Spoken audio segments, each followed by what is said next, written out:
All right, welcome back to the Came Out Swinging podcast. My name is Joey. Hey, yo, I'm Glizzy Mike. And we have 3 guests today with us. What's up, everybody? My name's Sunny. What's up? This is Alana. This is Jess. And today, we couldn't really think of one topic in particular, so we're going to play this game called Convo Chill. We're going to pick a card and go from there. Yeah, we're going to get weird with it.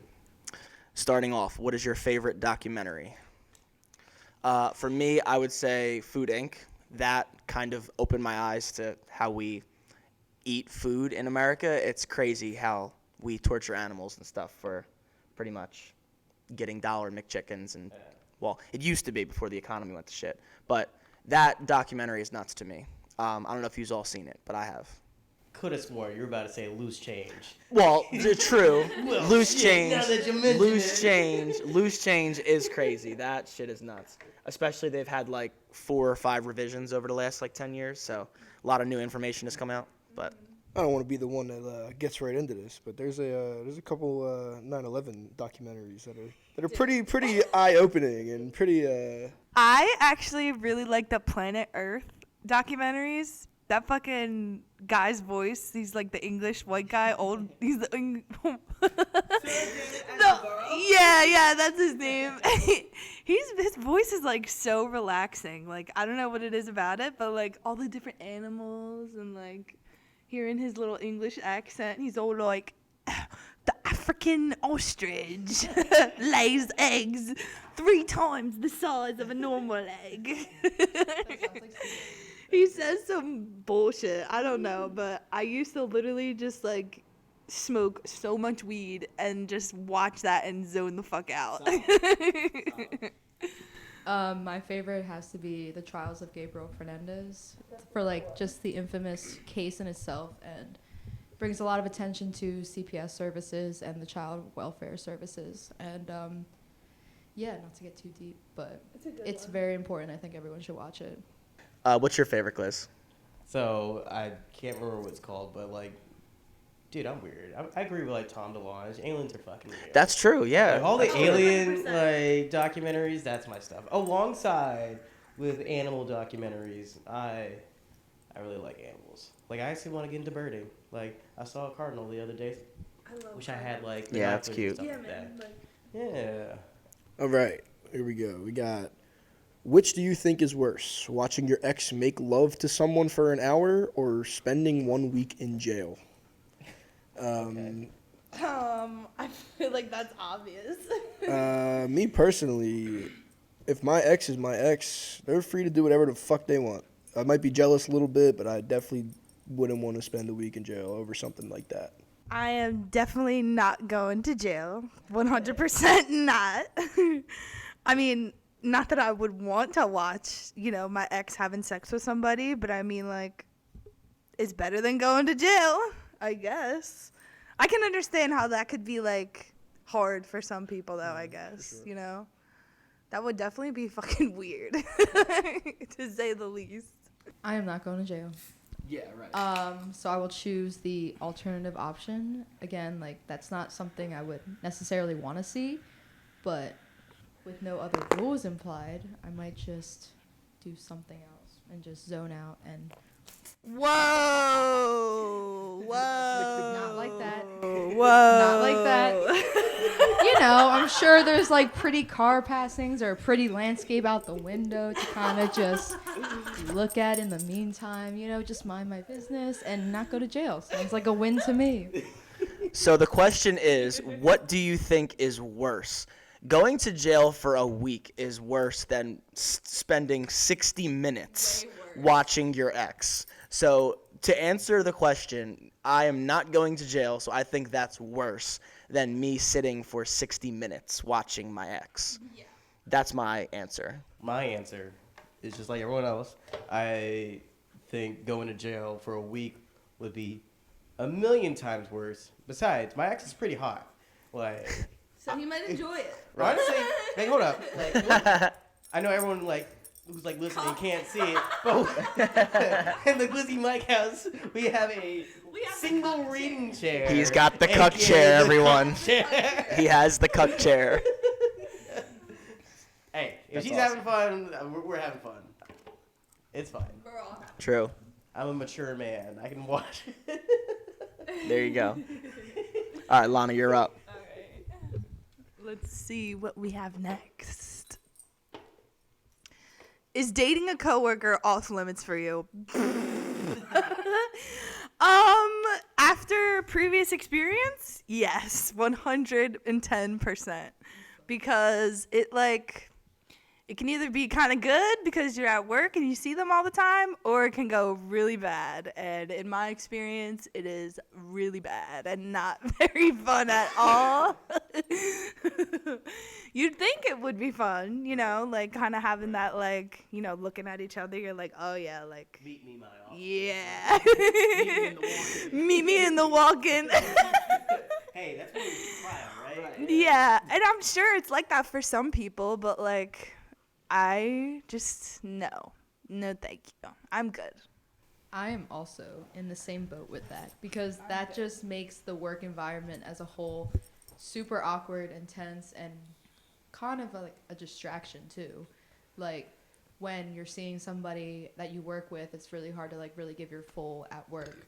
And then come when that ends, it's just really awkward and uncomfortable, and it kind of makes the work setting not feel like work anymore. So, would not recommend to a friend or anybody. Very HR of you. Good for you. Very corporate. So, I'll keep this quick and easy. Don't dip your pen in company ink. Right, Facts. right. I'm not going to say I have experience doing this, but I just don't feel like it would be an option for me. So, yes, I would say it's off limits just solely because I feel like I wouldn't, like Jess said, wouldn't be able to work to my full potential.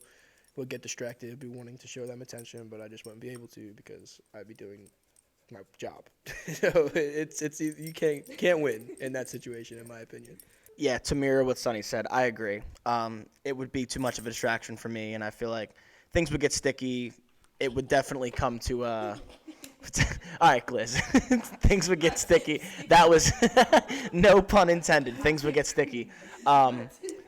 It wouldn't be the best end result. So I would say majority of situations, no, but maybe with the right situation, the right conversation, the right communication, possibly. But I would say no for the most part. Yeah, that'd be wild for you. Could you imagine getting an Uber and they're just Yeah, that would be pretty funny, right? Yo, have you ever had a couple in the back seat making out? Oh, absolutely. Yes. Really? Yes. Yeah. We literally talked about that on the Uber podcast. There was literally a couple hardcore making out one time in my car. I look in the rear view. I didn't want to seem like a creep, but I look in the rear view and I'm like, oh, okay, cool. I don't give a shit. I'm going to drive you to your destination. As long as you don't fuck with me and fuck with my car, I don't care what you do. I really don't. I really don't care. Did they tip you good though? I think they gave me a tip, yeah. Word. They were cool. Anyway, back on topic. Jess, you're next. Go ahead, pick a card. If your partner makes twice as much money as you, should you still split the rent 50-50? I would say yes.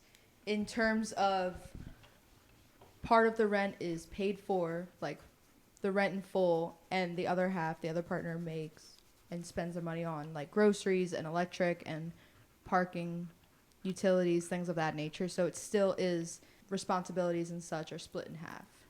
And it's not it's a matter of money. It's more just priorities and responsibilities are evenly split. Yeah, some would see that as, for instance, if I was making $100,000 and my girl was making $50,000, they'd be like, oh, well, you're making way more, so you should put up 80% and I should put up 20%. I mean, in a fair world, no. In a, yeah, because I kind of understand where you're coming from world, sure. But, if the question is, what's the question again? Let me say. Should you? So it's basically just personal preference, would you or would you not? I mean, if I was making double, I would. But should and would are different words, I feel like. Should, no. Would, yes. It's circumstantial and Right. situational for everybody. But as long as the living space and communication is there, it should be no problem. And if the love is that true and real, then it shouldn't be a problem. Right. I mean, I feel like it depends on, obviously, how much the rent is, what you guys are doing on an often basis, Mm-hmm. It really, and, obviously, me personally, I would be lenient with them I wouldn't make them owe the 50%. And if I did, obviously, I would be doing like groceries and some bills and stuff. But I wouldn't expect them to have that every month, considering I'm making double the amount of money. Yeah. I mean, I agree. Like, I think, like, if I was making, like, way more money than, like, what my partner was making, I would definitely cover more of the rent than I would expect them to, because it's like, I have more money than you. What am I going to do? Fucking hog all of my money and, like, leave it while I watch you struggle to pay the rent? You know what I mean? When I just have it. So it's like, I think it's like, you know, even if, like, the person that was making more paid for the rent, and then the other person's like getting groceries, like you were saying, Jess, or like other things like that. It obviously depends on the situation too. Like you were saying, how much the rent is and everything. Yeah, I agree with everyone. You just have to have that conversation, be adults about it, and talk through like, hey, how are we going to do our finances? I think that's a big part of being in a committed relationship. If you're going to be living with someone, you have to talk about finances. You have to, yeah. Beyond just like rent. It's like, hey, what's your credit score looking like? Like, how much debt do you have? Those are real, like, serious conversations you need to have with your partner if you're going to have to be living with them. Right. Especially when you get to a certain age, it's like you need to have this conversation. Yeah. You should have it regardless.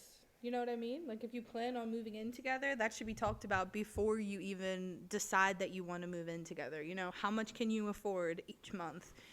How much do you make each month? Like, yeah. What can you, like, afford to contribute and put into this? You know what I mean? Because, like, you could be meeting someone, it's like, yeah, let's move in. And then you don't know how much they make. You don't know anything. And then you end up paying all the freaking bills and everything. It can get crazy. And then it gets complicated and it becomes a struggle when you're already in that position. Whereas if you talked about it prior and figured that all out, right, then like you're set. And then you can decide if you even want to move in with that person. Facts. All right, next question. All right, if someone proposed to their partner at your wedding and you didn't know it was going to happen, would you be upset or happy for them? Wait, what? What does it say? So, like, imagine, like, you're getting married, right? And then someone else, like one of the guests proposes to their partner at your wedding. Would you be upset or would you be happy for them? I think I would be upset because it's like, dude, you couldn't wait until, like, a different day. You have to do it at my wedding. I can understand, though, why. I wouldn't be, like, pissed at the person, but in the back of my mind, I would be like, dude, really? Like, this is not your moment. Like, pick a different moment. But I can understand why, because it's like the inspiration. Like, oh, look at them. Like, they're getting married. They love each other so much. That's going to be us. Like, let's get married. But, like, I don't know. I think it depends, too. Like, if they're making it a whole big thing, you know what I mean? Let me get the mic. Like, Stop the show. Stop the show. Turn the music off. The best man, you better stop talking. And then, like, they, yeah. So I think it, like, really depends. So, like, I know it says, like, if you didn't know about it, let's say hypothetical, like, they ask you, like, hey, can I do this? Oh, yeah, sure, dude, whatever. But, like, to have someone, like, not even ask and think it's appropriate to, like, do that on your special day, you spend thousands of dollars on, like, that's weird. It's just weird. Like, there's like some social norms out there. Like, people just gotta understand. Like, hey, you just don't do this, and that's definitely one of them. Right? You don't need to talk about it. Like, you should just inherently know. Like, hey, that's fucking weird. That's exactly the way I'm thinking about it. Like, obviously, I would be happy for them if they're one of my friends. Like, they're getting and obviously if she said yes, but I'd be happy for them, yes, but, like, I'd also be upset that you're taking that time away from me on my special day. Right. And, like, also, that's just weird. Like, you couldn't think of a better time to do it? Like, why are you doing it at my wedding? Like, I don't know.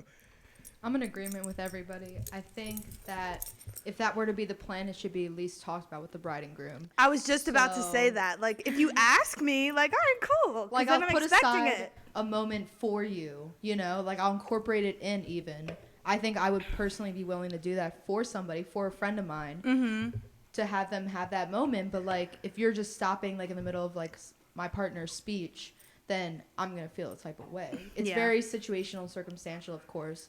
But I would be happy for them regardless. I think it's just if you kind of spring that on somebody, like that's not. I would be pissed. Yeah, that would be interpreted very differently if you were to like say it and plan it ahead with them.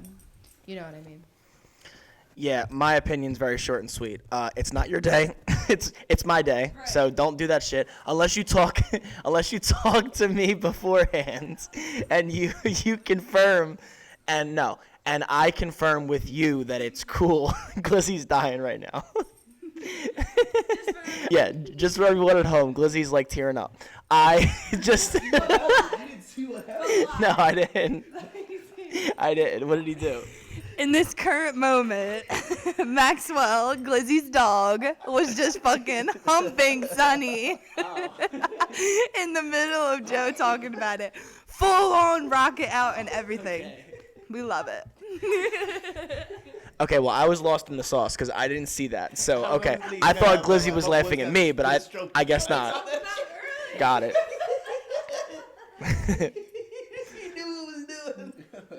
We have been giving Maxwell love for the last 20 minutes, so that's true. We've been trying to keep him calm and quiet. So he got very excited, very calm. But anyway, as I was saying, very short and sweet. Yeah, it's not your day, it's my day. You have 364 other days of the year to do that shit. Don't do it at my wedding unless you ask me, and if I say it's cool, then sure. But if not, then no, don't do that shit. All right, if you could spend a day with a person, dead or alive, who would it be? Mine's, once again, short and sweet. Jeremy McKinnon of ADTR. I have so many questions for him. I would love to spend a day with him. That's my answer. I genuinely need a minute to think about this question because there's obviously a bunch of people that I would like to do this with, but if it was just one specific person, then I'd need a minute.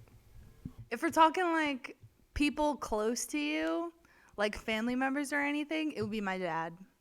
He died like 2 years ago, so I would definitely like want to spend the day with him again. But like if we're talking about like a famous person, probably like Amy Winehouse. Yeah. I think Amy Winehouse, or even like a historian type of person, like someone like fucking Abe Lincoln. Like, what's going through his head? What's he got to say? Probably abolishing slavery, something like that. Probably be the Civil War. A little thing going through his head. I didn't even. You had here. He's got a lot on his mind right now. He's got a little bit in his mind right now. That's funny. Did you think of your person yet, Sonny? No. You didn't? No. You can't even think of one person. No. Not one single person. I would say probably Michael Jackson, just because the whole situation with him, I really want to know like the extent of like everything that happened and like kind of his perspective pre-death, like before all that went down, before like the media and the press took over. I genuinely want to hear like his side of the story than just people assuming and doctors and lawyers and everybody like that, because I really liked Michael Jackson growing up. So we never really got answers from him like that, personally. No, I'm just selling pharmaceuticals, guys. Yeah. You're ignorant. You're all ignorant. I was just showing them my baby. They wanted to see my baby. I know. Niche reference. I'm sure there's some of the listeners out there are gonna get that. Like, good one. Yeah. Nice. I think I would just go like a couple centuries back, like you know that one question, like if you bring someone back from like the 1700s and like show them the iPad real quick just to blow their mind. Yeah. I think that would be fun. Like bring me like Benjamin Franklin real quick and like you see. Show him the next military advancements. Pull up like a little iPhone and see what the electricity did. Got your invention over here. Look, the glory hole. This is your legacy. Nah, dude, you gotta give him something that's gonna like blow his mind, like a friend, like a hot Cheeto or something, like something crazy, dude. You think that's gonna blow his mind? Dude, it would kill him. It would kill him. Like you need to give him a fucking talkie and be like, if you survive this, we're best buds. Y'all really think like a talkie is gonna blow his fucking mind as opposed to like a little piece of glass and plastic that comes in your pocket You can and can find show you every literally book. anything in the world. Like, here, look, boobies. Hey, look. Nah, that's here's a- true. That's true. That's valid. Great heavens, ankles. And just like, witchcraft. Great heavens. Witchcraft. Nah, I'm. That's definitely a good point, because I would say definitely someone from a very long time ago. I would love to see how their way of life is compared to ours, and just what there is to learn about that, and just how shocked they would be about how different our lifestyle Yeah. is today Today. compared to Yeah. them. Yeah. Maybe like bring King Henry back and show him like the feminist movement, Yeah. you know, and be like, why exactly did you decide to cut off 7 of your wives' heads? Like Shouldn't you be getting back to the farm now?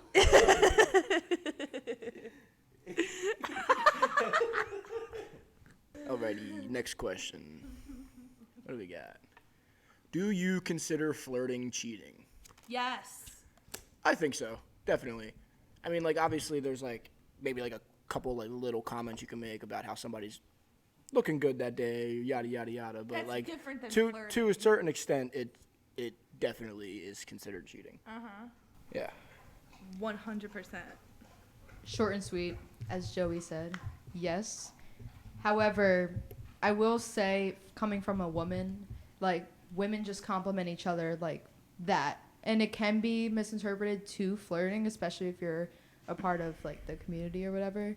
But overall, it comes from, like, intentions and, like, whether or not you act on it. I mean, flirting regardless is wrong. If Yeah. you're in a committed and dedicated relationship. But when it comes to women, like, I love low-key flirting with my friends. Like, I really do. Yeah. But that's different, it's though. different. You know what I mean? It it's is, different. but, like, there's just boundaries that you don't cross. You know what I Right. mean? Complimenting Right. someone is one thing. Like, oh, you look great today. Like, you look so good. I love your outfit. But you don't, like, start doing extra shit. Like, Right. you don't freaking touching on them. And you don't need to be, like, playing with their hair and touching on their back and saying little cute shit. Like, whispering in their ear. That's, like, crossing the boundaries. You know what I Yes. mean? I agree. I think, at least for me personally, that flirting should be defined by your partner, right? So we talked a little bit about boundaries. You should have that conversation with your partner, like, hey, what is okay and what is not okay. So we compliment like our friends and each other a lot. Like, if your partner is uncomfortable with that, that's a conversation that y'all need to have. But if they're fine with that, by all means, right? I think it's defined by your partner. Yeah. That's true. It's definitely based on the specific scenario that you and your partner dictate in the beginning, because some people will have different definitions of what flirting is and what flirting isn't.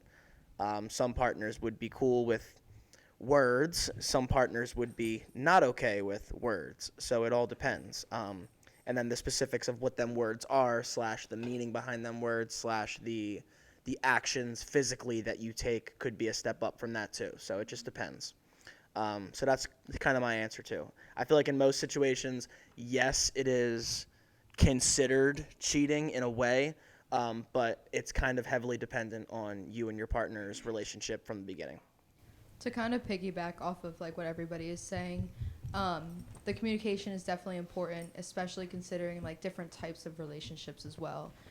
Those conversations should definitely be had, regardless of how that relationship functions and works as a whole.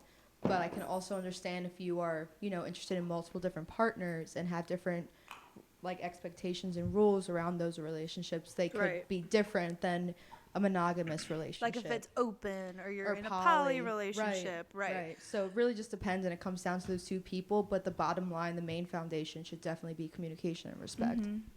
I think it depends on like someone's intentions too. Like, you know what I mean? Like if somebody's doing that, like if they're just giving them a compliment or they're doing something, like I know that, like if you were doing something like that, I know your intentions wouldn't be to do that. You know what I mean? It's just about like how much you trust your partner. You know what I mean? Are strippers allowed at your partner's bachelor or bachelorette party? If so, would physical contact be okay? Yes. What do you guys think? Yes. Yes. Yes and yes. Yeah. I want to see some titties. So, like, I am totally down with my significant other going to like the strip club. Yeah. It's like we would be having that conversation, and we probably go to one. Like I've been to strip Yeah. clubs with my friends of like the opposite sex, and it's a fun experience. Yeah, it's Yeah. fun. I love the strip club. It is. I love going to the Next strip soggy club. adventure. I personally would not have a problem with that, having known that I'm committed to someone and I trust them indefinitely and no questions asked. And for a bachelorette, or what was it? A bachelor or Bachelor or Bachelor, bachelorette, bachelorette. I would be more trying to like hook my friends up that way, to be honest. Yeah. Because I know and Hook them up with the strippers. shit, why not? But like at the same time, strippers want to do. I would trust my partner in full to know that they would be committed to me and loyal to me, Yeah. so that I wouldn't have that concern. Yeah. You know. It's the last day or the last, I don't know, quote unquote time before you're getting married / the commitment of marriage. So for me, it would be a yes and a yes. I wouldn't have a problem with it, as long as the communication was there beforehand, that like things were okay and this wouldn't cross a boundary or two. Yeah, most definitely. It's like, obviously, in my opinion, yes and yes. You have to have that talk beforehand, and like Joe just said, it's your one last hurrah before actually committing to nothing else besides your partner for as long as you guys are together, and hopefully that's forever. But yeah, just yes and yes. I think yes, but it's also like I feel like it needs to be talked about beforehand with your partner. Like let them know like what's going on. You know what I mean? But it's also like I don't like that like last hurrah type of thing, because it's like why do you need to do that to hurrah? Like if you're getting married to someone, you've already been with them for like so long, you know what I mean? I would assume like a couple years, right? Or longer. So it's like it's not really like the last night of freedom. Like I don't think that it's like a last night of freedom. Like you know what I mean? Because you've already been with your person for that long. You shouldn't be wanting to be with anybody else besides your partner before you're about to marry them. You know what I mean? But I can understand, like, you know, it's fun. It's a good experience. I like strippers. I don't have a problem with strippers. I don't think I want to have male strippers at my bachelorette party. I would definitely want female strippers at my party. But, you know, period. What the Chippendale shit. So I guess the only thing I was gonna say about that is not really like the last hurrah. It's just obviously marriage is I'm committing to you hopefully for the rest of my life. So not really it's a like last hurrah. It's just a like if you have any temptation left in you before you marry this person, now is the time to get it the fuck out, because if you do have it, get it out tonight. So if we're getting married in a week, you won't have that temptation in a week when I say my vows to you. Does that make sense? That's kind of what I was trying to say. I guess so, yeah. But does that mean, like, if you have the temptation that you want to have sex with somebody the night before you get married, are you going to do that? Like, you know what I mean? Like, it's just like, I don't know. It's just like a play on words. Like, what exactly do you mean? Like, you know what I mean? That's where the communication is. Right. Yeah, that's definitely where the communication comes in. It's like, in my opinion, it's been something that's just happened always, you know? Like, everybody, not everybody. like Like, a that's what this question's asked. tradition, Yeah, I right. It's a guess. tradition, Yeah. you know? It's like go out, have fun, and I personally just don't think there would be a problem if, like, with me personally and my partner, just having that one last night of fun. Obviously, from there on out, if you ever want to do that again, that might be a problem. But for that night specifically, like I said, it's tradition, and I just don't see a problem with it. I don't see a problem with it either, but it's like, why do we have that tradition? Like, who started that? Like, oh yeah, I'm getting married tomorrow. Let me go look at some titties and smack some ass before I'm about to get married tomorrow. Let me go, you know, check out the scene a little bit before I actually decide that I want to Let me marry scope this out the person. scenery. Let me scope out the titties a little bit.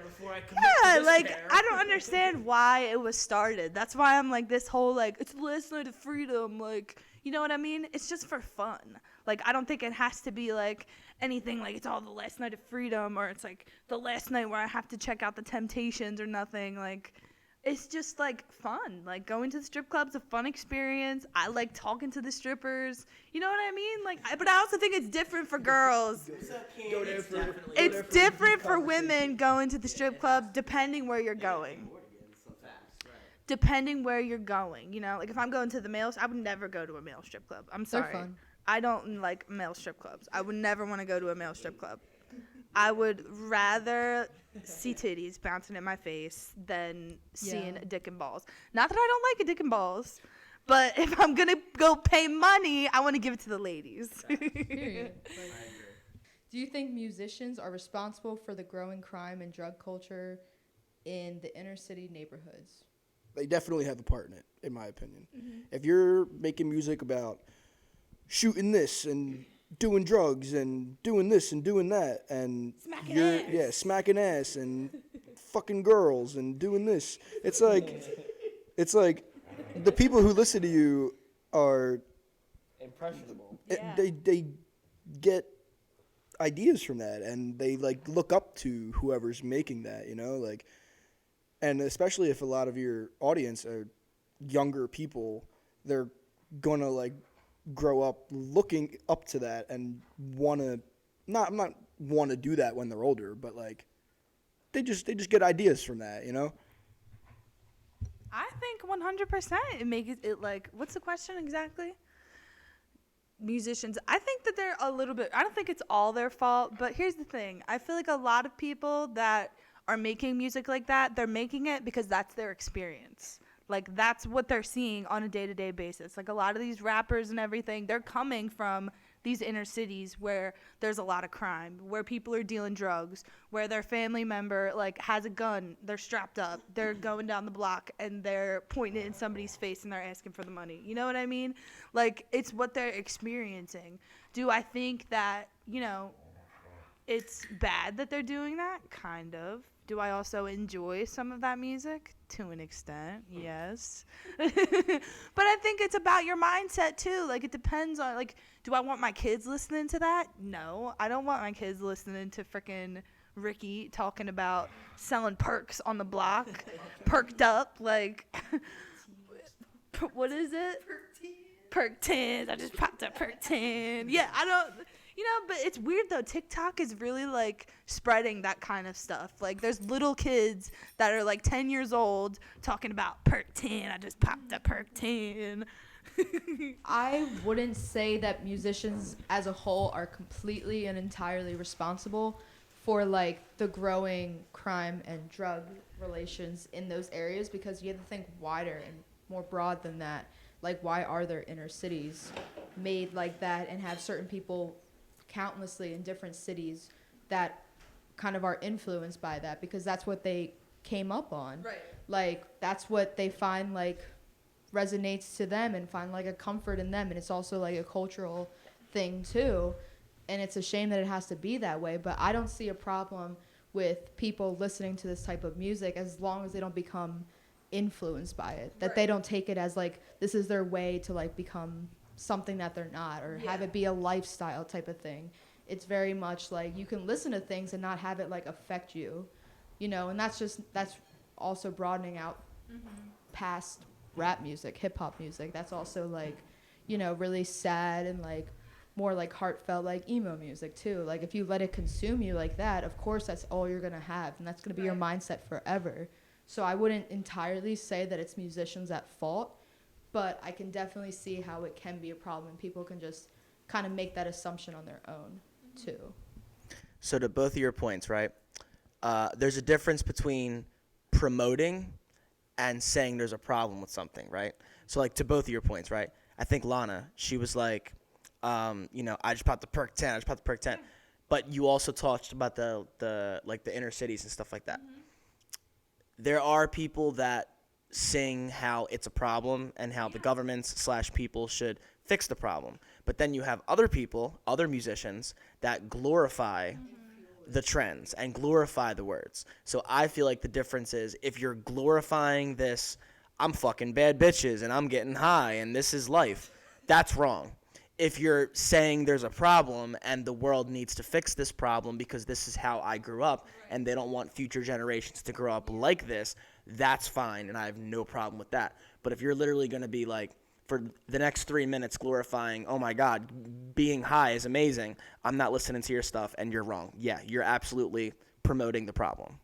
It's also like portrayal and execution of that type of music too, and who it is targeted to. Right. Like That was my point in the beginning. Is like a lot of the audiences are kids, not kids, but like kids and teenagers, like from anywhere from like 12 to 25. You know, like it definitely does influence them. Going off of Joe's point though, is like I feel like to even make it big nowadays in that scene, you have to rap about that stuff. I don't think you do. I don't think it's like necessarily true. Like you don't have to. Like obviously, if you have talent, you have talent. But like, I would say 90% of the music that these kids are listening to is stuff about that. I think it's really sad too, because I think like there's people that listen to that type of music that like they think they're all thug, they think they're all gangster because they're listening to stuff like that. You know what I mean?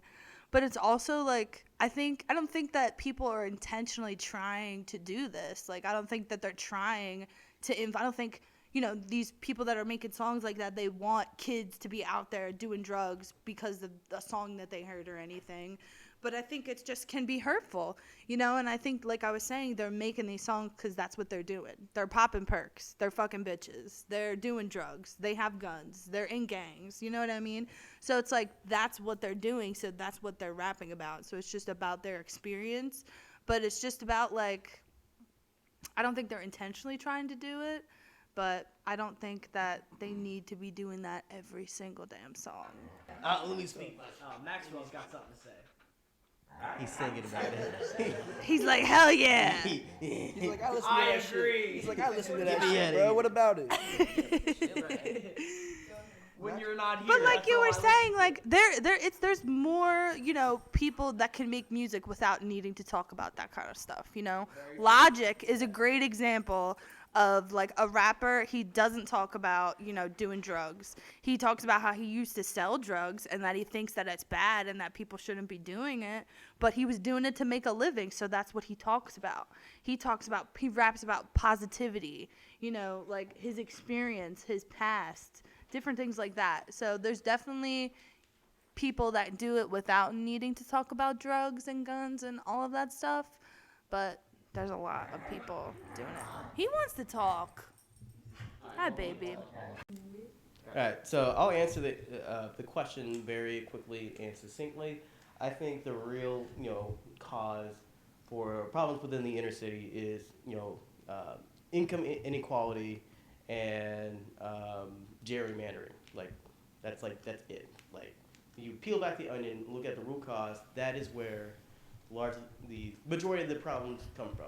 Like, sure, yeah, some kids are influenced by the music that they hear, but it's not enough to be like the big cause of what's going on in the city. So that's my piece on that. Yeah. All right, next question. How would you feel if your partner asked you to sign a prenup before getting married? I think that's just a smart idea right from the get-go. Like, talk about, you know, how you're gonna set up, you know, your marriage. Right? There's a lot of people, they start out with a practice spouse. I'll just put that out there. You're signing a prenup, but we're not getting married. It's plain and simple. That's my answer. I 1,000,000% agree. You know, like, I'm sorry. What kind of money you got to be talking about a prenup? Hey, it makes it even worse if we're married and we don't sign the prenup, and then we wind up divorcing over, you know, something happens, and then you take all my money, or I take all your money. You know, it's just genuinely worse. Nobody's taking my dog. Nobody's taking my house. Nobody's taking my anything. You know what I'm saying? Like, we gotta agree. No one's taking my rock band guitars, all right? Before I get married, I will 1,000,000% agree for that to happen. Or, like Joe said, it just won't happen in my opinion.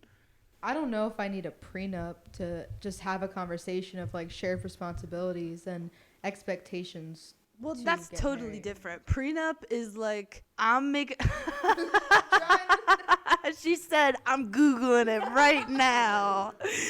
Prenup is when, like, say you're with somebody and they have a lot of money. They want to protect that money that they have for themselves. So that way, if you guys get divorced, you can't say, oh, you have to give me 50% of your income and 50% of what you have in your savings. However, I will say, like, when it comes to, like, like a stay-at-home wife, a stay-at-home mother, and, like, a man that's working and he's got all the money and they have a prenup, right? Do we think that it's fair that she should walk away from a marriage that she's built all this time? She built this home for her husband and for her family. She's taking care of the kids. She's doing a job. You know, being a mom is a job. Being a stay-at-home wife is a job. Is it fair that she should have to leave with nothing when she has no work experience? She has no income because she doesn't have a job besides being at home. Is that fair that she should have to walk away with nothing after taking care of some asshole and dealing with all his bullshit? I don't think that's fair. You know what I'm saying? Does she need to have all of his money? No. But some of it, please, yes. So I feel like prenup realistically on the surface is just two people legally agreeing that if things get sticky in the future, they won't be too sticky, meaning there's literally paper, pen and paper, realizing that both of you will stick to the rules, and if one of you don't stick to the rules, then the other person obviously has the legal hand over you.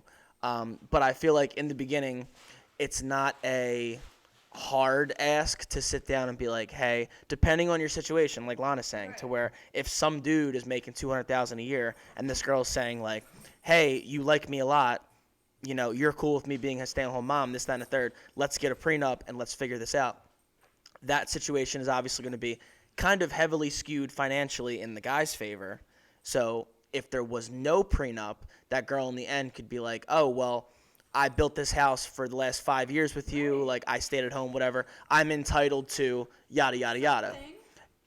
She's entitled to something, but what is that something? Right. That's why the prenup's cool. Right. Because you're literally saying in the beginning, no matter how long this lasts, no matter how deep in love / not deep in love we fall out of, here's what happens at the end.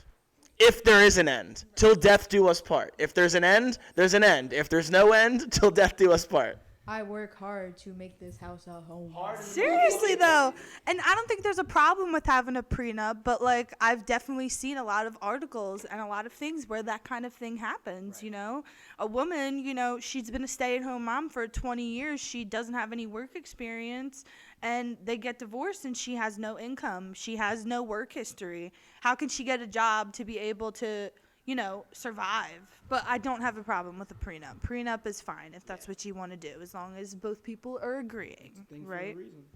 When was the last time you cried? Probably like 2 days ago. Probably like yesterday. Yeah, honestly. I don't mind sharing this thing, but I recently reunited and reconnected with an old friend of mine after not having been in contact with them for like 4 or 5 years, and they were like my high school like best friend, like our little friend group, and they now have some type of connection to someone else in my current friend group, so I found it appropriate to reach out and kind of address those types of things. And it was just like a character plot moment. It was really interesting to kind of see where we're at and see that like what we did as teenagers like didn't affect us in our adult life, and it was a very sensitive and emotional thing, but it was really great. So happy tears, not sad tears. I was crying sad tears. I think I was just having a really rough day, and I don't know. I was overwhelmed, I was frustrated, and I felt like crying. So I went in my car on my lunch break and cried my eyes out and banged my head against for 25 minutes and banged my head against the steering wheel. Not really, but I wanted to.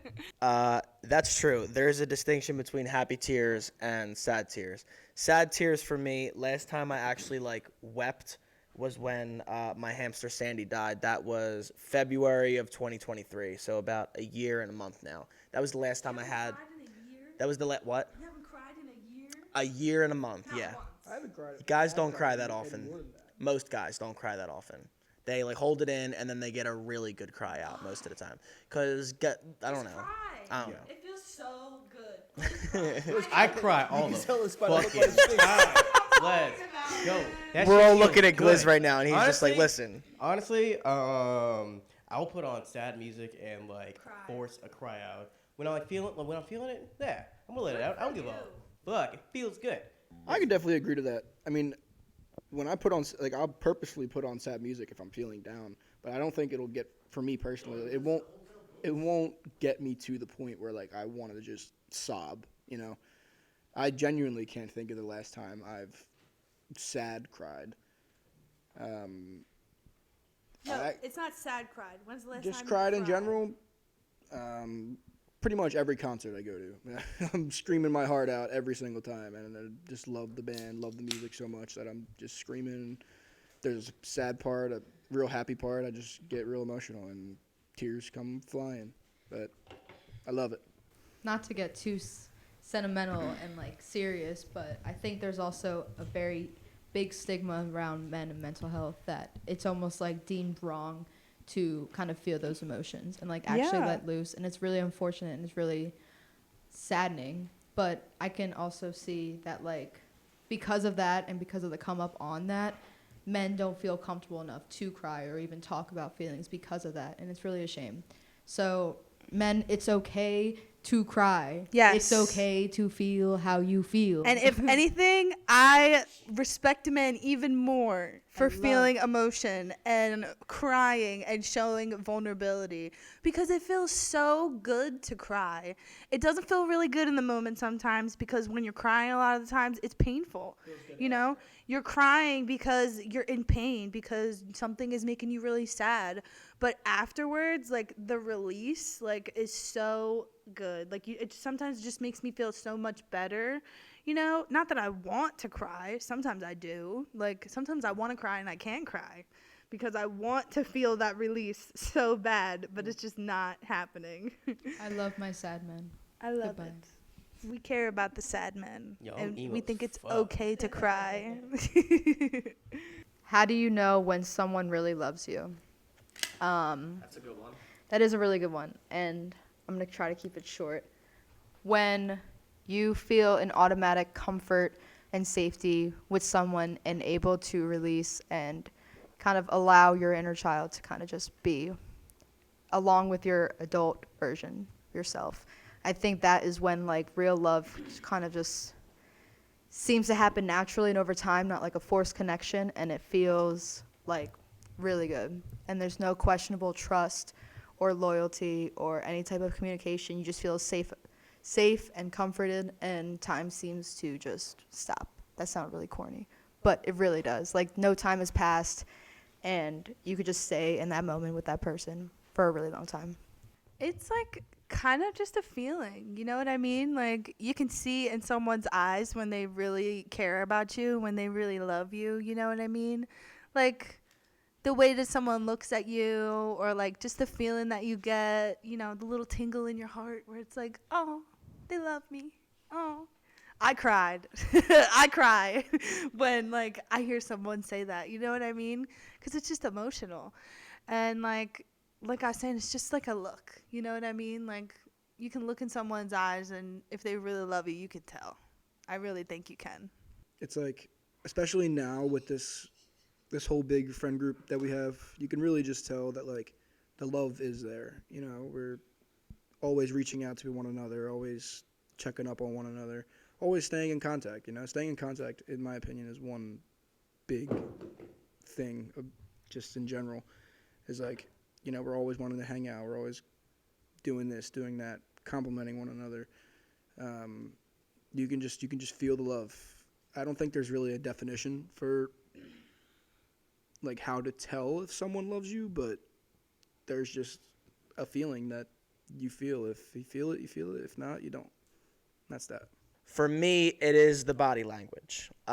It's the eyes, it's the smirk, it's the facial expression, not just the eyes, and it's also the feeling that you get.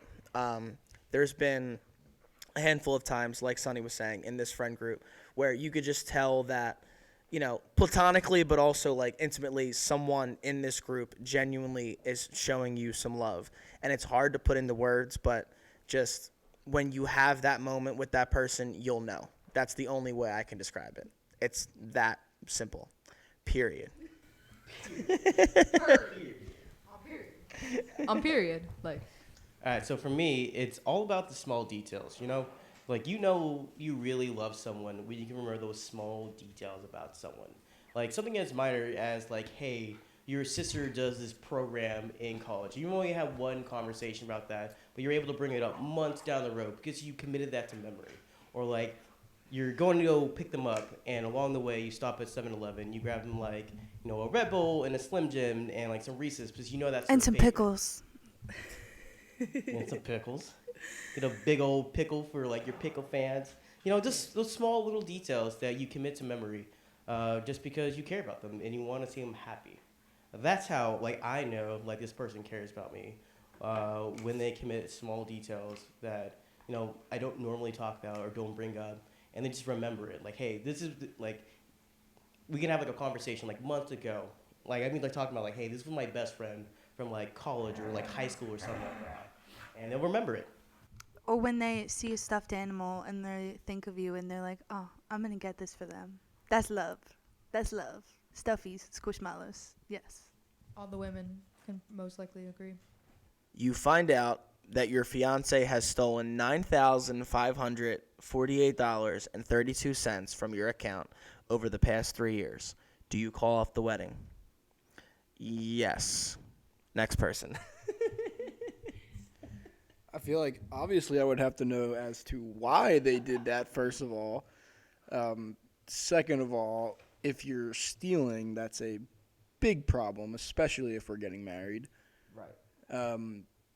And third of all, that's a considerable amount of money, even if it's over the course of 3 years. I think, obviously, after we sat down and talked about it, I feel that I probably would call out the wedding depending on the reasoning, but just the fact that they're stealing alone it's unsettling. What are they using it for? That's what I would want to know. You know what I mean? Like, what are you using this money for? And I think maybe, like, depending on the question, like, depending on what they are using it for, I think would depend on my decision. They still stole it, though. Yeah, but they stole it. But, like, how are we talking about it? Like, are we talking, like, there's a shared banking account? Is there a shared banking account? Like, are we talking, like, something like that? I feel like it's more complicated than that. But if we're talking, like, this person literally just went into my cash savings that I have in my closet and stole a couple $100 every month for 3 years, and now they have $900, like, what the fuck? Like, why would you do that? But definitely. What would make it okay? What would make it okay? Right. Like, what would they have to, like you just said. You just said, like, okay. So you're saying, like, depending on the situation, right? Yeah. Okay. What situation would make it okay? Did they use it for groceries? Did they use it for a medical problem? Do they have something, I don't know, something like that. I mean, like, I guess stealing, like, we're talking, they're probably stolen, yeah. $9,500. So, yeah, I probably would, yeah. I'd probably end it. But, like, I don't know. My brain just goes to different scenarios when I hear stuff like that. I'm like, what is this? What is this? You know what I mean? I would probably put the wedding on hold until this situation is resolved. Only because it breaks two big foundational rules for me personally. Yeah. Is trust and communication. And if you can't have those pre-wedding, pre-marriage, then your entire marriage as a whole will probably collapse in the near future. It's over. So I don't know. I would definitely try to, like, postpone the wedding or, like, have a serious conversation before that, or else it's going to be on my mind my entire wedding day. And it's going to ruin my day. But then it's like they're doing it now while you're not even married. Like, what are they going to be doing when you're married? They're just probably just going to keep doing that behind your back. But that's so what I guess, mean. yeah. Yeah, like, Yeah. And there needs to be a set conversation before that big commitment, before you can even really enjoy your day, like I've Yeah. been saying. We're having a conversation, then you're walking out the door. See ya. Bye.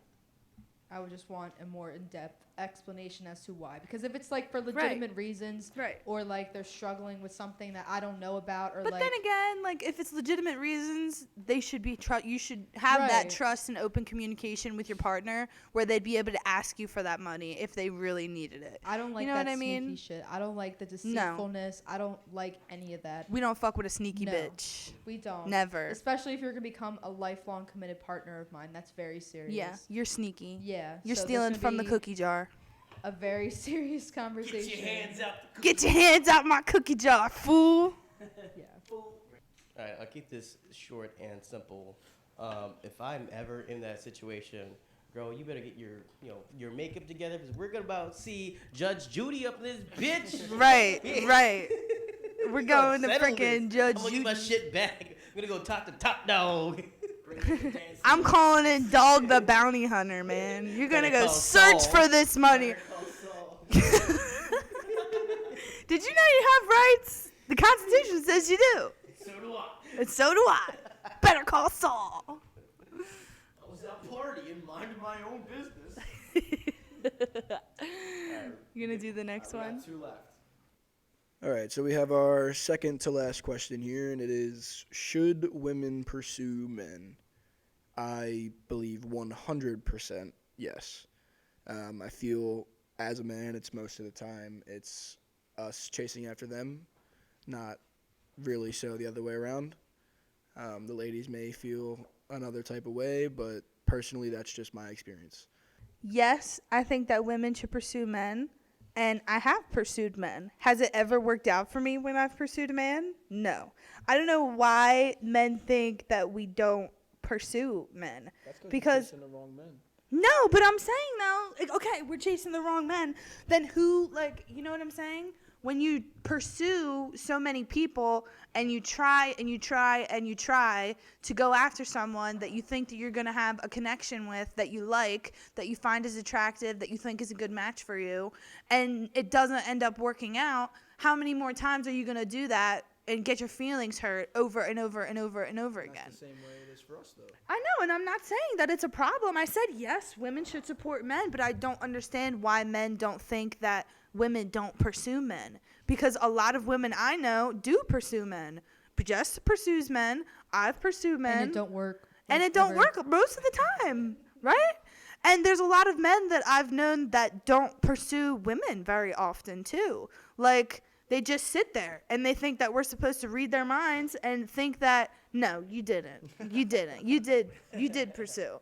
But, like, they think that we're supposed to read their minds and just know by them standing in the corner and staring that they're interested. You know what I mean? Like, no wonder. It just doesn't make sense. Like, yes, I think women should pursue men, and I know a lot of women that do, and I don't know why men have this assumption that we don't do it. Just because we don't pursue you doesn't mean we don't like you, doesn't mean we don't see you. Maybe we just didn't notice you, and we don't think that you're interested. That's why you should let them know if you're interested. Shoot your shot, Shoot your people. shot. So, I have a different perspective on this, and I'm going to speak a little bit slower just so I can have more time to collect my thoughts so I get this right.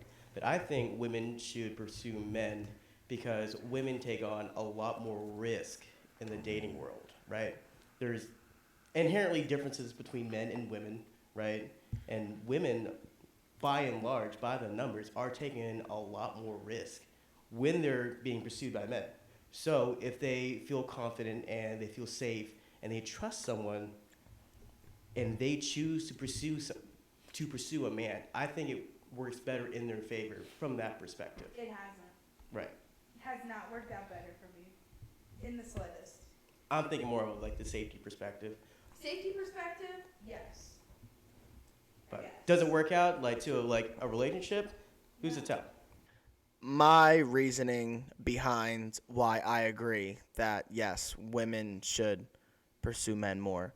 I don't know. Switch it up. I feel like in the last however long, it's been the tradition of men go out of their way, men do this, men do that, men do this. There's been many times where I've seen women shooting their shot and guys' genuine reaction are just like, whoa, I wasn't expecting this. And they like catch them off guard, and it's like a genuine kind of reaction. And I feel like more of that would kind of, I don't know, steer men straight, like the ones that are idiots. Like they're just like, wow, this girl's interested in me. Maybe I should not be an idiot or something like that. Maybe I feel like more of that would happen if more women would, not saying you girls don't have the confidence, but I feel like the balls to just go up to them and just be like, hey, I find you attractive. Like, I don't know. I feel like we do that a lot more than you girls. This isn't like we're not in the freaking 1960s. Like the traditions these days aren't applicable. You can't do that. Yes, there are a lot of women that don't pursue men, but that's not every woman. You know what I'm saying? Another thing is like, if I feel like women kind of pick and choose whoever they decide, however many guys are deciding to go for them. I feel like men kind of just take what they can get, you know?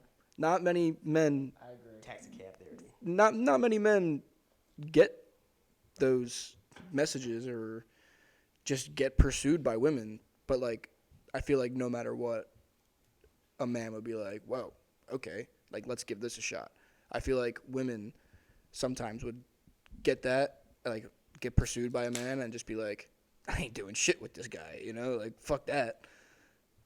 Maybe just because they're not interested.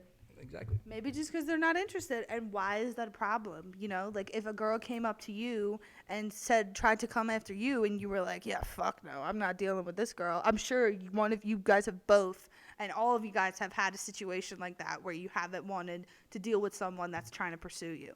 You know what I mean? And I think a lot of women do try, but I think a lot of women get hurt. And like I was saying, like, how many times can you do that, you know, until you're over it and you don't want to do it anymore? Obviously, I guess it depends, like, if you want to keep dating or not. But, like, I think women do pursue men. And, like, I don't think that it's like women don't have the balls, but I think that women are more selective about who it is that they're going to put their energy towards, who it is that they're going to give their time to, and who they want to go through the effort to pursue, you know? I feel like a man, most of the time, oh, this chick's hot. I'm going to go hook up with her. I'm going to go talk to her and see what's up and try to get something going. It's not just about that for most women, I would say. Like, it's more about, like, the body language and, like, what type of energy that you're giving off, you know? Attractiveness obviously plays a part in it, but, like, I'm watching, you know? How are you, like, what are you doing? Like, are you at the club just, like, sitting there? How are you moving? Exactly, right. I only speaking from personal experience, when I have shot my shot, that sounds weird, but when I've done that towards men and it's kind of like a rejection in a sense, it definitely hurts the ego.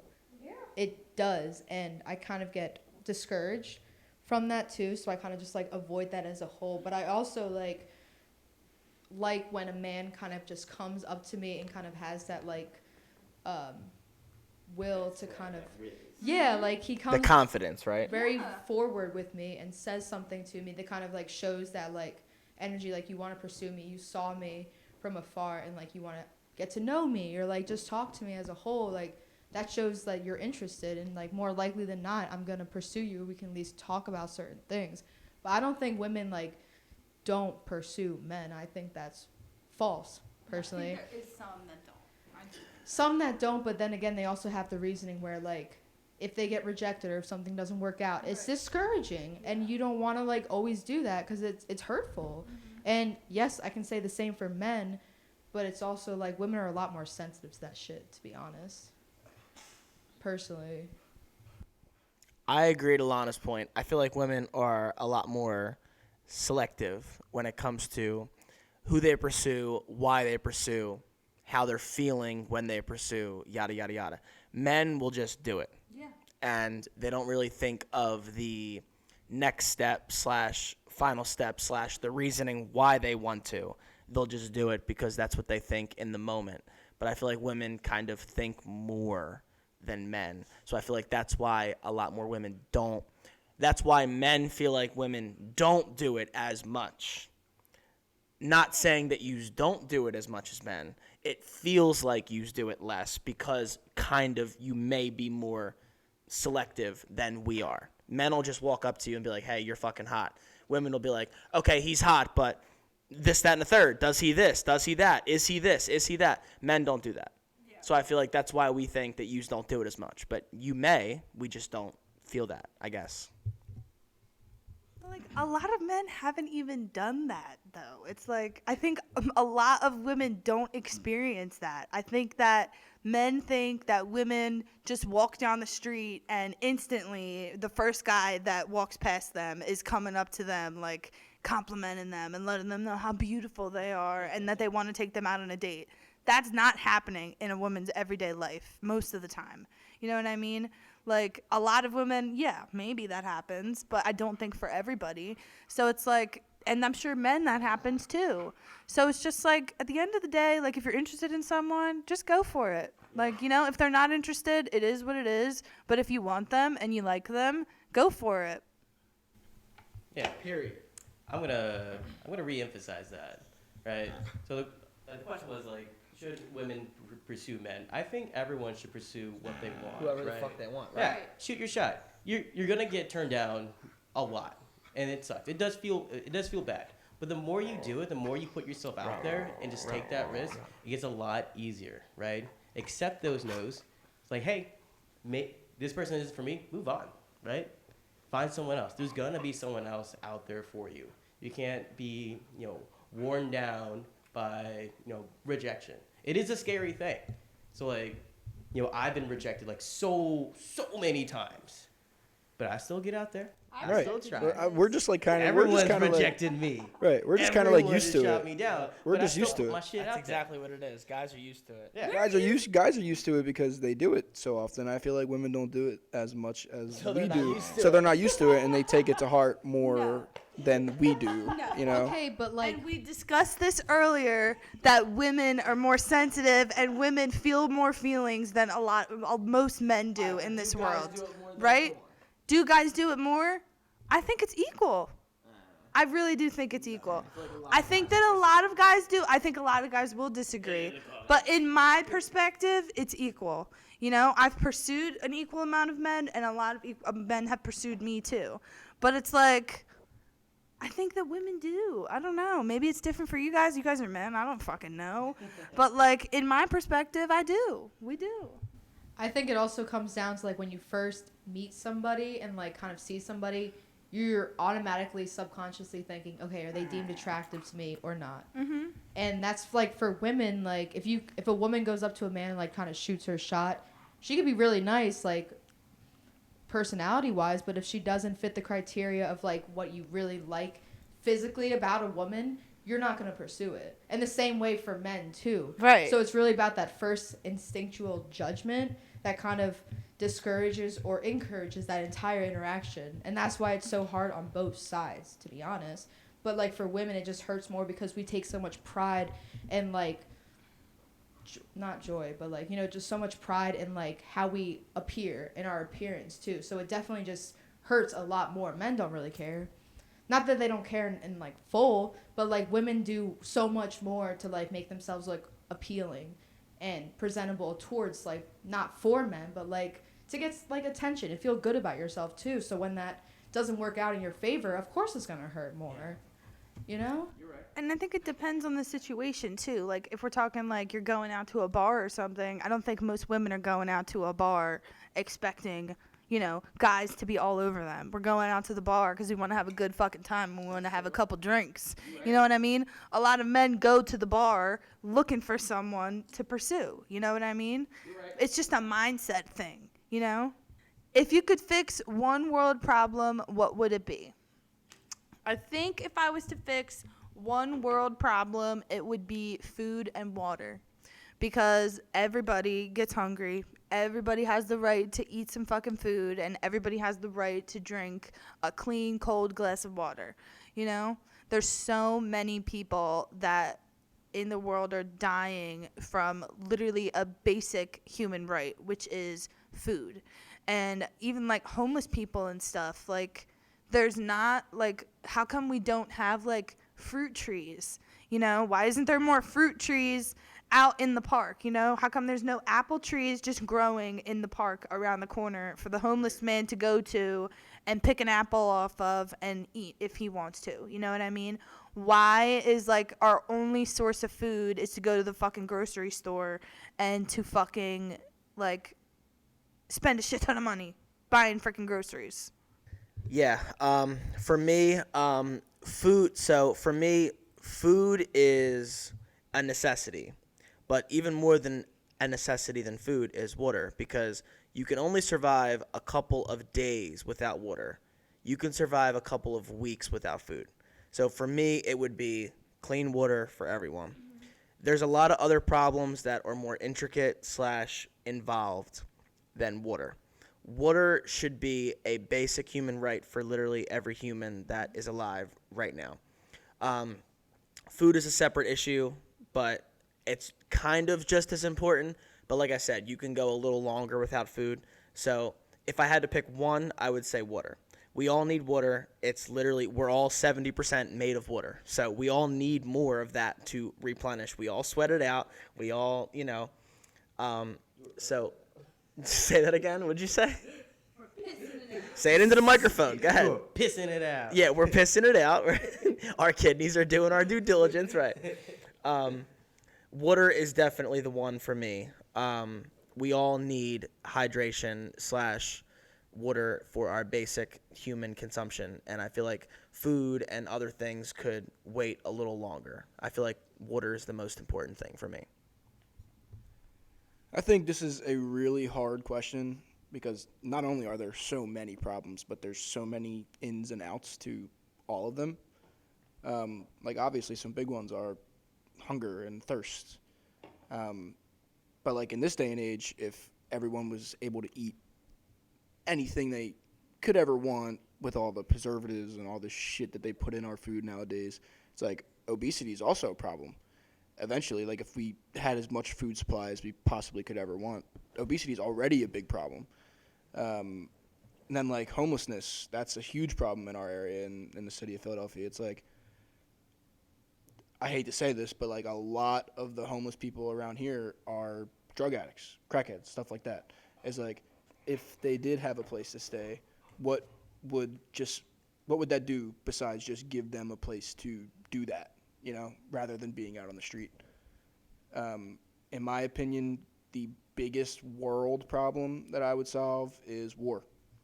I feel like that's just the biggest one. Besides hunger and thirst, the one thing that we all deserve in this life is life. I don't think anybody should be having to be forced to go fight for their country. Not forced, but no, force is the word I'm looking for. I don't think anybody should be forced to have to fight or forced to survive because of something that their country just put on them, especially right now with all the Israel-Palestine stuff going on, and even just wars in the past. It's all just a huge problem that I'm not going to say shouldn't exist, but it shouldn't. Simple as that. It shouldn't exist. Right. It's simple. There's many different ways to go about things, and the fact that we even stoop to that low of a level is crazy. It's crazy talk. If there is just one thing I could fix for the sake of affecting all and everything else that we have problems with, because we have so many fucking problems in this world, I would start with the root and the core, that being authoritative leaders as a whole and politicians. And I don't mean for this conversation to get political. It's not a matter of who's right and wrong. It's a matter of morals and values, where if we fix the root, everything else will kind of trickle down the line and kind of eventually fix itself. So with that being said, if we extract the leaders that we have now and replace them with people that can actually do better work for the people in this day and age, everything else will trickle down the line. This economy would be fixed.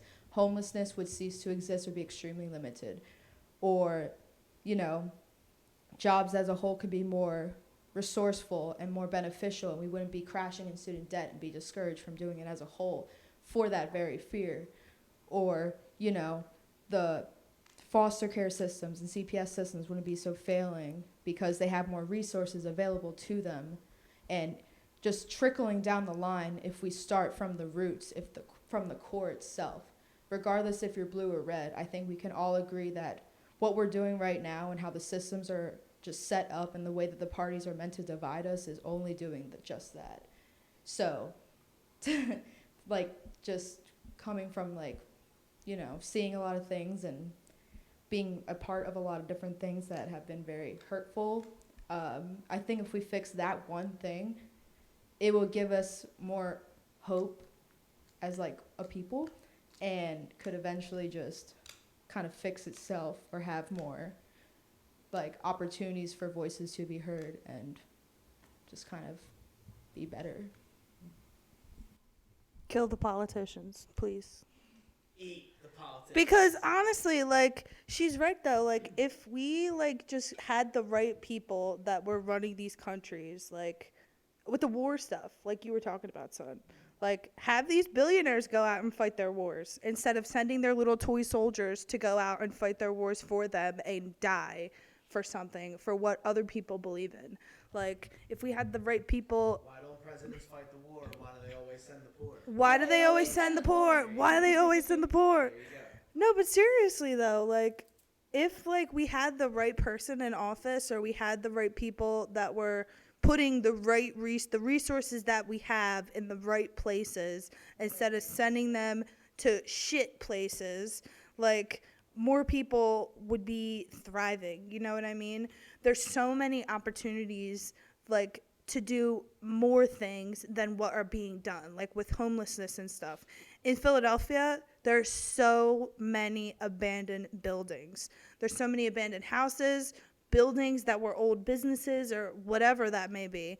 Why aren't, like, we using those buildings or making something more resourceful for the people that are in need? Like, why aren't there more shelters for people that are homeless? Why aren't we, like, making some type of homing, like, resource for people so they're not on the freaking street? You're right. It's stupid. Yeah. Retweet, first of all. I don't think I'm going to have, like, a better, you know, problem to solve, right? So I'm going to piggyback on what you said. If you're listening to this and you're not registered to vote, go get registered to vote. Participate in your local politics, right? It's not just at the federal level.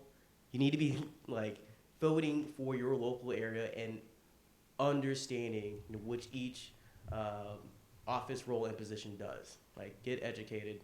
If you're listening to this, you probably have a device that can connect you to every bit of resources that are out there to get educated. So it's on you. So. And I'm not talking just like presidential elections every 4 years. I'm talking state reps. I'm talking local senators and governors and everybody in between, because School boards too. School boards. People forget about that shit. Yeah. That's how Like- you get, like, people banning books and shit. Just local, like, authoritative figures in your area, because that is going to directly affect you. Just education as a whole should be way more resourceful and taught in these types of schools, so we're not all struggling as adults and figuring out and fucking around and finding out. Like, everything from taxes to just how to fucking cook correctly. Credit, taxes, everything of that sort. It's just not taught to us, and I can't think but that's on purpose. Like, there's no fucking way. So that's The what I system's mean. designed to make us fail. That's what I'm fucking saying. Like, It's definitely on purpose. If They we- don't. Yeah. if we just, going back, if we really do come as, like, a whole and really see, like, what the major problem is in, like, the decisions that are being made for us, if we don't agree with that, then we should fucking say something about it, because we're just giving all these fucking people our trust and, like, are okay with what they're doing, and they just slap a U.S. like label on it and say that we're all in agreement with it, and we're not. But it's like our options are so limited right now because of the poor education around these certain subjects, to where we have no other choice but to kind of just vote for what popularity is. And that's when it's like, that's on us at that point. But it's also like our options are still very limited for what we can actually do to change these types of things. you know. Here's my question though. What can we do? You know what I mean? This country and many other countries have been in the same systematic system for hundreds of years. What can we as people, going to work every day, what can we really do? Is voting really even making a difference at that point? I think a lot of people feel that way, and I think that's why a lot of people don't vote, because they don't think that their vote is going to matter.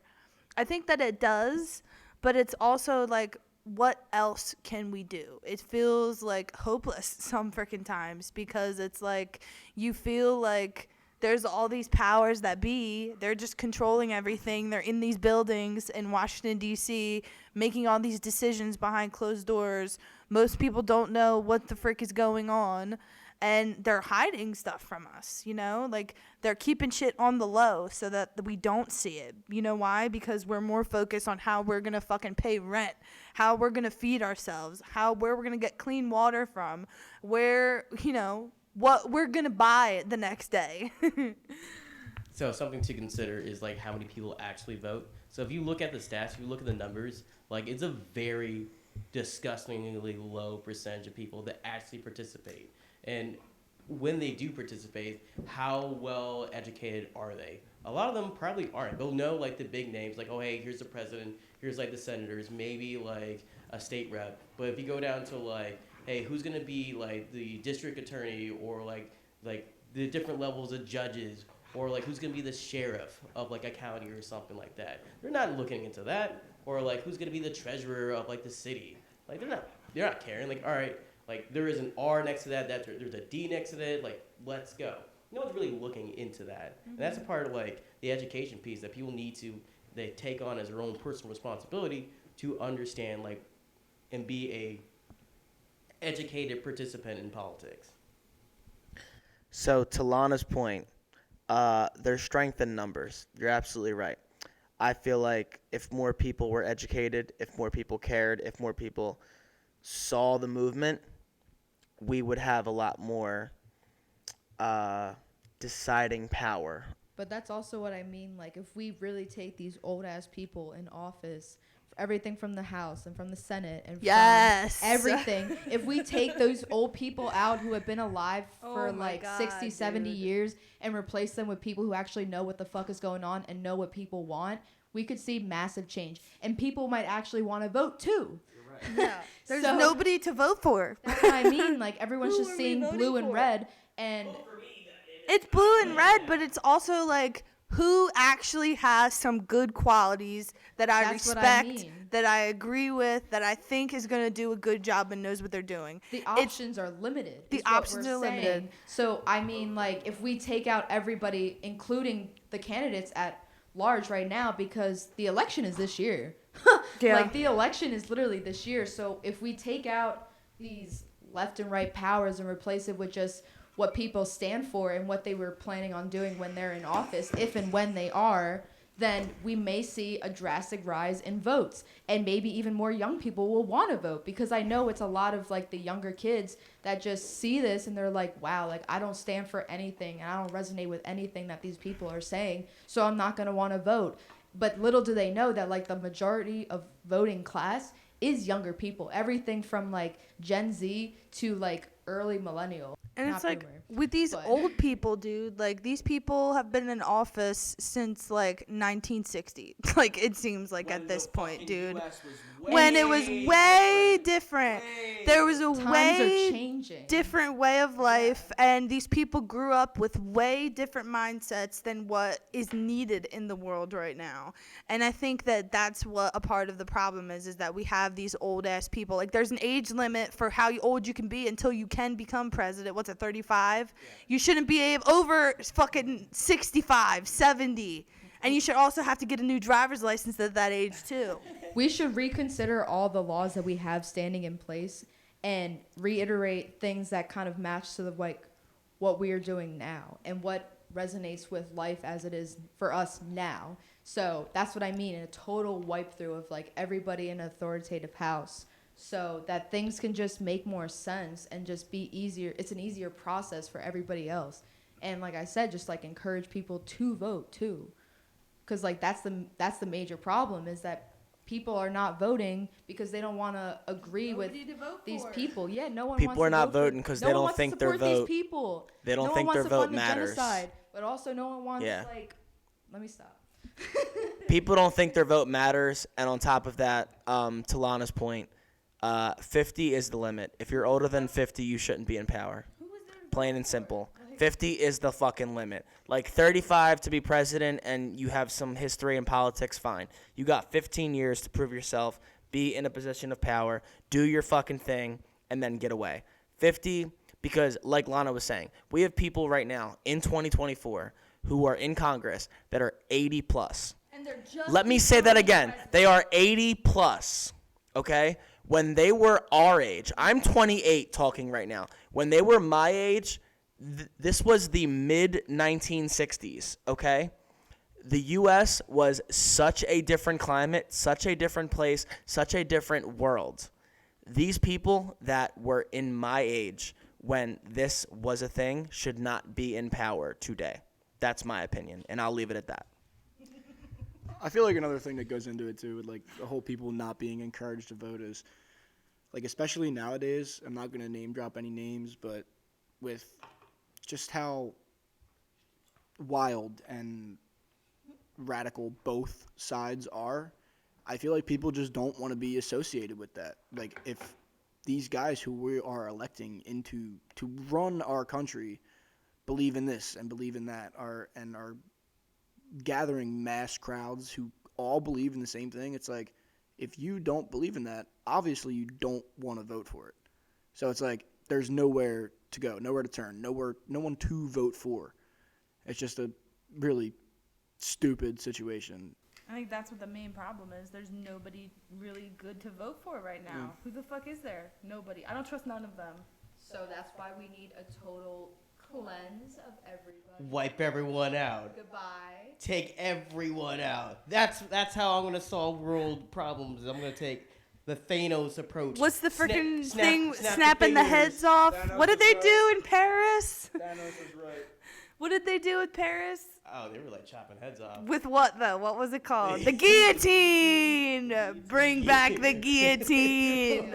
Well, they were trying. They were trying. Chop off these motherfuckers' heads, dude, because it's just like nothing. They're not doing anything. So- They're giving our money away to countries that don't fucking need it.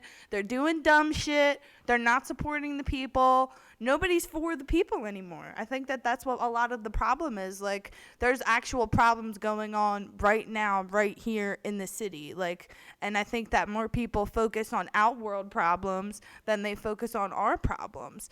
And I'm not saying that there's not other problems going around outside of the world, outside of the U.S., but it's like, make sure the people are good. Like, we need help here. We're trying to survive. There's homeless people here. There's hungry people here. There's poor people here that need help. There's people on drugs that need help. And nobody's fucking doing anything. I think everyone's morals are just off in the office. Everyone cares about their own fucking pockets, and no one really cares for like what the people need. And then they wonder why we start revolutions and we start all this craziness, quote unquote, because it's like we're fed up. We're done. We don't want to like do this anymore. They're more worried about our They're- uteruses than That's a food that we whole have. other conversation. But it's like, it really comes down to like what these people stand for. And it's like, if we don't agree or resonate with any of these things that the people are saying, then it's like, I'm not going to like side my vote and give away my vote for someone I like half-ass agree with. You know what I mean? Because like the left and right side was meant to divide. And I don't care if you call me a conspiracy theorist. I really don't care. It really does come down to that. It's like, it's always a matter of who's right and who's wrong, but no one really wants to put that shit aside and just come to like, okay, but what do humans as a whole need? What do our morals stand for? What is everyone in agreement to, and what is everyone in disagreement to? And that's where we have a problem, because it's all about fucking ego and control. So until we fix that, we ain't doing shit. We ain't going nowhere steps further in what we need to figure out and accomplish here. And freaking keep religion out of office, dude. We also need to reiterate the Constitution, I really think. At least the Bill of Rights, because that shit is whack. Some of the shit like quartering soldiers. What the fuck? No one do that shit no more. Like, it just doesn't reside with us anymore. You know what I mean? We've had this fucking bill for like hundreds of years, and it's not benefiting us anytime soon. So it's like, why do we still keep this and keep it on a high fucking pedestal to where we all have to agree with it, or you're wrong, and you can go to like jail for it. You know what I mean? It just, a lot of things need to be revisited if we want to have like a sustainable and happy future, and that's on period. So I guess in the last 20 minutes of us debating, if you could fix one world problem, what would it be?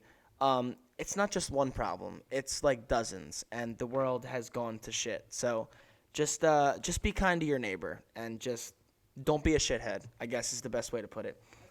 There's too many problems to pinpoint one, and the many avenues we've gone in the last 20 minutes is any proof. Just be a good human and don't be a shithead, I guess is the best way to end that question. Fight for the people. Fight for the people, right. All right. So that is a good way to end this podcast. Thank you guys so much for listening. My name is Joey. My Instagram is NewportShorty_. My Instagram is Sonny, SONNY .Casasanto. My name is Lana. My Instagram is Lady Luna Lana. My name is Jess, and my Instagram is jmwilding888. And it's me, your boy, Lizzie Mike. You can find me at its_the_ranimal. The last part of this podcast is our ending quote. And today our ending quote is from the band called Pierce the Veil. The song is called Stained Glass Eyes and Colorful Tears. And the quote is, "Fine, maybe I'll pretend right now, but I swear to God, I'm going to change the world. And I promise you, someday we'll tell ourselves, oh my God, this is paradise." Have a good one, guys. Talk to you later. Deuces. Okay, bye.